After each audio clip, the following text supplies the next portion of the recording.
guys, welcome to my channel. So today I'm going to be doing an updated like Insta story editing type video. I haven't done one of these in so long and you guys keep asking for it. I haven't done one in so long purely because I feel like I didn't really have that much more to share. It was all apps that I'd already shared before. But there is a few things that I have done which you guys have asked how I do, so I'm going to show you those. I'm going to record my phone screen and put it next to me here. Let me just move that way over. Okay, the main one that you guys asked was, this is going to take me a while to find it, let me go to my archive, hold on. It was this one.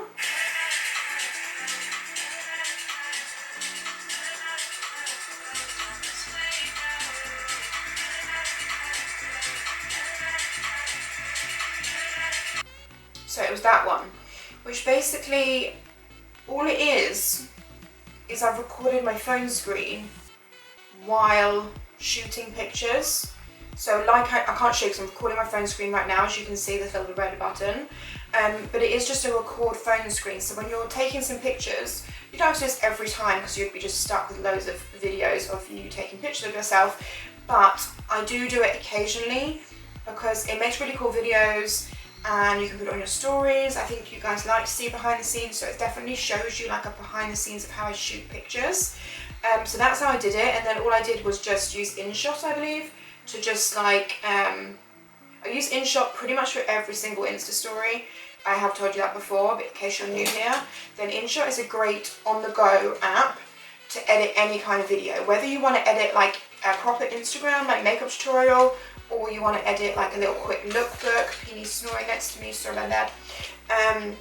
Or like you want to film, say you're traveling and you want to film a quick video but you don't have your laptop, then you could use InShot to totally edit the whole video. Like you can pretty much do everything on here, and it's got some great effects as well.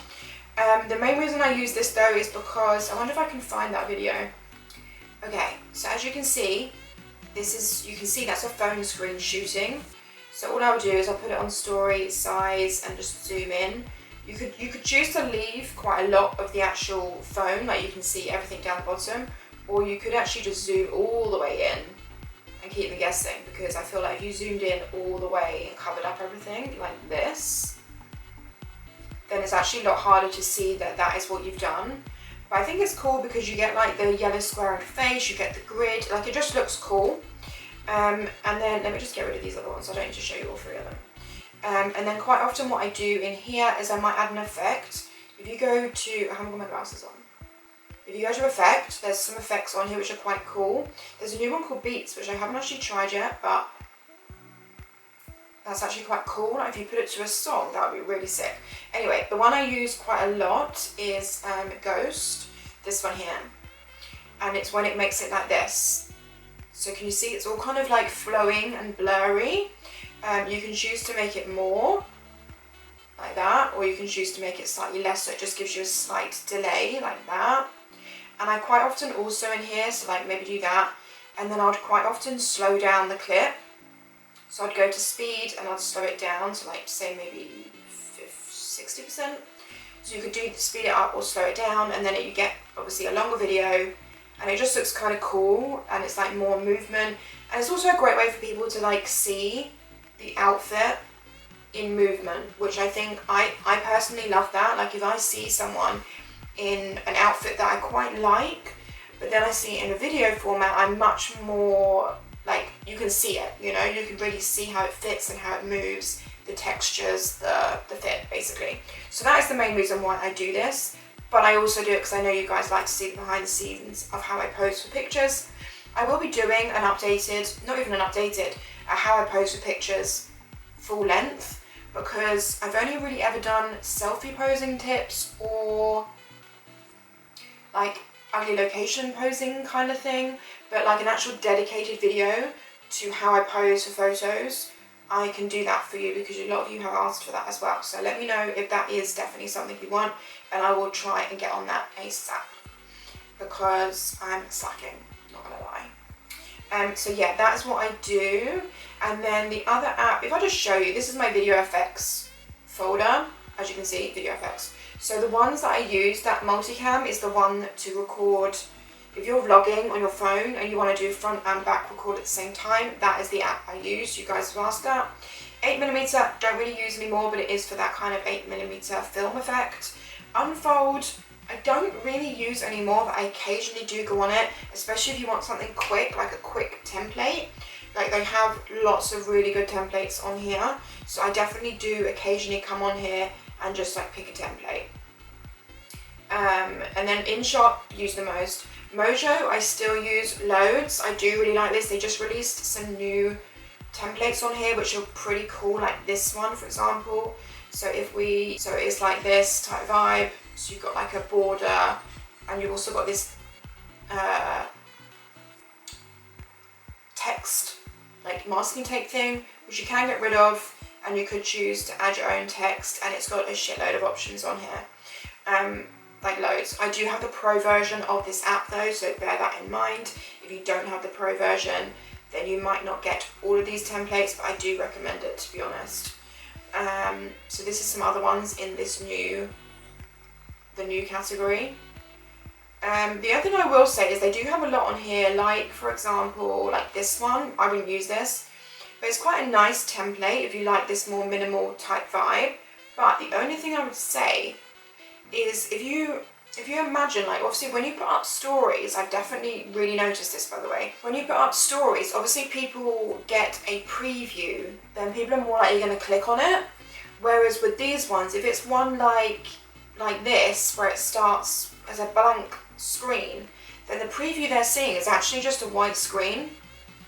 So this is cool and all, like the animations are cool, but I do find them less engaging on stories because people see a preview of a white screen, and who wants to click on a white screen? Like no one really wants to look at a white screen, you know?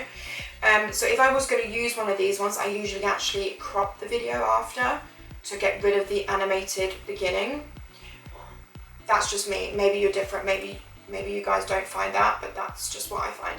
Anyway, as you can see, there is loads on here, like loads. I use this one a lot, quite a lot. I like it. It's definitely good for online for overlaying text and stuff because they have really cool, different like options that you don't really see that much. And then like these digital ones are quite cool with the phone. And there's another one on here I like. Yeah, like this text one, if you wanted to do like this kind of thing, you can overlay this onto a picture. That's quite cool. Okay, back to the folder. Video effects. The next one is Filmm. I use this one occasionally. I like this one most for the timestamp. It does quite a good timestamp on there. If I go to recent projects, there should be one on there, yeah. So you can see that's the right size, yeah. Then you have like this, so you can do timer, you can do the date, and you can add the film thing if you want. I always have that off, to be honest. And then you've got a few different options of like frames. It's okay. I think it's probably better if you have the pro version. I don't, because I was just a bit like, nah, it's okay. It's decent, but yeah. Okay, then the next one. This one I never use, as you can see, it's got the cloud thing. I haven't used that in a while. StoryArt's pretty decent actually. It's very much like Unfold, that you get the filters in there. I don't have the pro version of this. I've just paid for certain packs that you can get. But some of them, I do like these ones where it like scrolls between the pictures. I do think that's really cool. So I do use that one sometimes. The packs I bought are actually in Filmm. So I think I have the Filmm and the Filmm 1 Pro, I think it is. So like these ones, just because they're quite minimal, quite basic. Right, the next one is another 8mm, so I don't use. And then in the other side we have more, but again, I don't really use these ones anymore. There's quite a few in there actually, but I don't use them. So that is all the apps I've been using, guys. I haven't been doing anything crazy at all. I actually have been trying to do some more just like in the moment posting with less kind of edited parts. Just so that stories can maybe be a bit more real life as well. Obviously, you know me, I love making like cool shit on Insta stories. So I do that. But I just try and do it more for myself.